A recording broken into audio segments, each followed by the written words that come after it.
Before we start, take a moment to like and subscribe. This is the story of Augusto Pinochet, a man whose life reads like a complex and deeply tragic plot. He was a figure of paradoxes, a soldier who was meant to serve, a leader who was seen as both a savior and a monster, and a man who sought to restore order but left behind a legacy of chaos and pain. Born in 1915, Augusto Pinochet was a career military man from the start. Unlike many future dictators who rose from poverty or political rebellion, Pinochet's path was one of rigid, methodical adherence to the hierarchy. He was known for his calm, composed demeanor and a meticulous attention to detail. Colleagues didn't see him as a political firebrand, but rather as a quiet, disciplined officer who moved steadily through the ranks. He wrote books on geopolitics and military history, presenting himself as an intellectual, a sharp contrast to the brute force he would later command. This quiet, almost unremarkable background is what makes the turn in our story so chilling. The least expected man became the most feared. By the early 1970s, Chile was in the throes of a deep social and political crisis.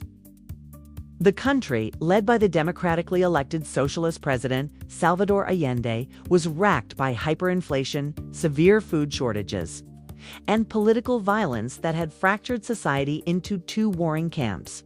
The military, long a neutral force in Chilean politics, was increasingly pressured to intervene. Allende's vision, a Chilean way to socialism, sought to transform the nation through nationalization of industries and ambitious social reforms. While his supporters saw him as a hero of the working class, his opponents, backed by powerful economic interests and the U.S. government, viewed his policies as a direct path to a communist dictatorship. At the time, Pinochet was serving as commander-in-chief of the army, a position he had only recently assumed after his predecessor, a staunch defender of democracy, had resigned. The sudden and shocking news arrived on the fateful morning of September 11, 1973, while other military leaders, known for their more aggressive political leanings, were seen as the more likely heads of a coup. It was the seemingly apolitical and outwardly loyal Pinochet who took the lead.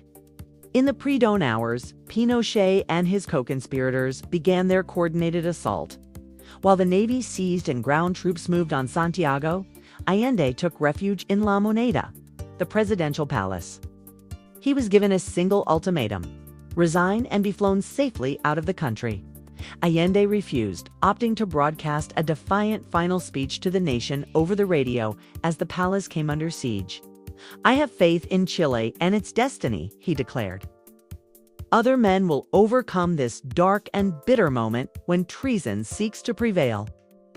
As fighter jets screamed over Santiago and then began their bombing run on La Moneda, Pinochet's voice crackled over the radio, announcing the military's takeover. The coup was swift, shocking, and bloody, and it forever changed the nation. It was a cold, decisive, and brutal act, masterminded by the very man who was meant to be the state's loyal guardian. The next 17 years were a brutal, complex, and defining chapter in Chile's history. The military junta, led by Pinochet, immediately suspended the constitution, dissolved the Congress, and banned all political parties. What followed was a systematic campaign of repression against any and all perceived opponents. The regime's secret police, the DINA, became notorious for its ruthless efficiency. They turned former schools, stadiums, and even private homes into clandestine detention centers, where thousands were subjected to torture, interrogation, and forced disappearances. The Estadio Nacional, Chile's national soccer stadium, was infamously used as a concentration camp, a chilling symbol of the junta's disregard for human rights. While the repression was widespread, Pinochet also orchestrated a radical transformation of the Chilean economy. He appointed a group of economists, known as the Chicago Boys, for their adherence to the free market principles of the University of Chicago. To lead the nation's economic policy, they implemented a series of dramatic reforms, including the privatization of state-owned industries, deregulation, and a radical reduction of social spending. These policies, often referred to as economic shock therapy, aimed to reverse Ellen's socialist reforms and integrate Chile into the global capitalist market. The results were a stark contradiction. For some, the policies created an economic miracle.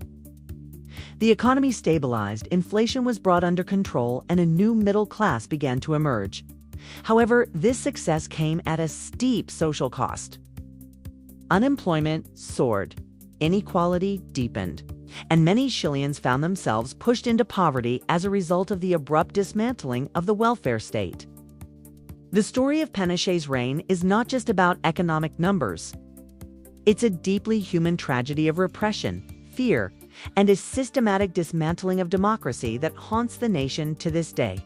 The seemingly unshakable Pinochet regime began to show cracks in the late 1980s, a confluence of factors including growing domestic dissent, international pressure from human rights organizations, and a desire to legitimize his rule forced the dictator's hand.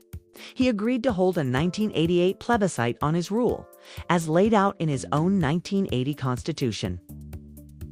The Chilean people were asked a simple, seemingly straightforward question: do you accept the President of the Republic, Captain General Augusto Pinochet Ugarte, remaining in office for the next 8-year period beginning on March 11, 1989, and becoming a constitutional president of the Republic?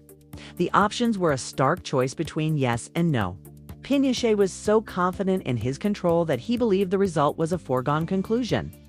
He gave the opposition, for the first time in years, a window of opportunity: 15 minutes of television time each day during the campaign. This small window proved to be the regime's greatest miscalculation. A coalition of opposition parties, a fragmented group of politicians, activists, and artists, united under the simple, powerful banner of No. The No campaign, led by advertising professionals, used their limited television time not to attack Pinochet directly, but to create a message of hope, joy, and a better future. Their iconic jingle, La Yavin, Happiness is Coming, became a national anthem for change. Their commercials were bright and colorful, filled with smiling people and lively music, directly contrasting the fear and darkness of the military regime. In response, the Yes campaign used its own more formal segments to instill fear, warning that a no vote would lead to chaos and a return to the political instability of the 1970s. On the day of the vote, October 5, 1988, Chile was a study in tension. Citizens, many of whom had never voted before, lined up for hours. The air was thick with a nervous energy, as people wondered whether the regime would accept the results if they were unfavorable. As the votes were tallied throughout the night, the initial results favored yes, but the No campaign, using its own parallel count, began to notice a different trend. They released their own more accurate data, creating a tense standoff. In the pre-dawn hours of the following morning, faced with the undeniable results and pressure from within his own military, Pinochet finally conceded. The No campaign had won a stunning victory, with over 55% of the vote. The results sent a shockwave throughout the country and proved to be the beginning of the end for the Pinochet era. After stepping down in 1990, Pinochet remained a powerful figure as the commander-in-chief of the army, and later as a senator for life. The team finishing stretch in this story came in 1998 when he was visiting London. A Spanish judge issued an international arrest warrant, and Pinochet was detained for crimes against humanity. The legal battle that followed captivated the world, but ultimately, he was deemed too ill to stand trial and was allowed to return to Chile in 2000. He spent the final years of his life under house arrest, facing a mountain of legal charges. He died in 2006, never having been formally convicted. His death marked a final tense moment for the nation, with supporters mourning his passing and victims' families feeling cheated of the justice they had so long sought. Pinochet's legacy remains intensely polarized, a testament to the man himself, a leader whose story is a painful reminder of the razor-thin line between order and tyranny.